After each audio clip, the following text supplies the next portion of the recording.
আসেনি। আল্লাহ তো বলেছেন কোরআনে তাদের অন্তরে মোহন মারা দিয়ে রয়েছে। আপনি দাওয়াত দেন, তাদের যতই বলেন তারা সত্যের পথে ফিরবে না। তা এখন গ্রিন হ্যাবিট একাডেমি স্কুলের ছাত্র তোমরা তোমাদের ধন্যবাদ জানাই। আমাদের দৈর্ঘ্য শিক্ষক আছেন কাজী আব্দুল রহমান স্যার, উনি তোমাদের সামনে কথা বলবেন, মনোদান করবেন।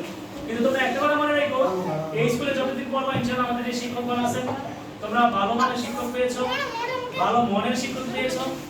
একদিন বড় হলে বলবা যে আসলে অন্য সব স্কুলে বা কলেজে গেলে বলবা যে বন্ধুদের গল্প শুনলে বলবা যে কেমন শিক্ষক পাইছো, তো সবারটা শুনলে বলবো তুমি ইন্টেন্ট করতে পারবো যে আসলে আমার স্কুলের শিক্ষক হয়েছে সেরা। এই শিক্ষকদের সম্মান করো, তাদের কাছ থেকে শিখো, নবীজির জীবন আদর্শ সম্পর্কে জানো। হযরত মুহাম্মদ সাল্লাল্লাহু আলাইহি ওয়াসাল্লাম মানুষের সাথে কেমন আচরণ করেছেন। আচ্ছা, হিন্দু যারা আছে তাদের সাথে কি আমরা খারাপ আচরণ করবো? না। অন্য ধর্মে যারা আছে তাদের সাথে খারাপ আচরণ করবো? না। কে নিষেধ করেছে? আমাদের নবী নিষেধ করেছেন। তার ধর্ম সে পালন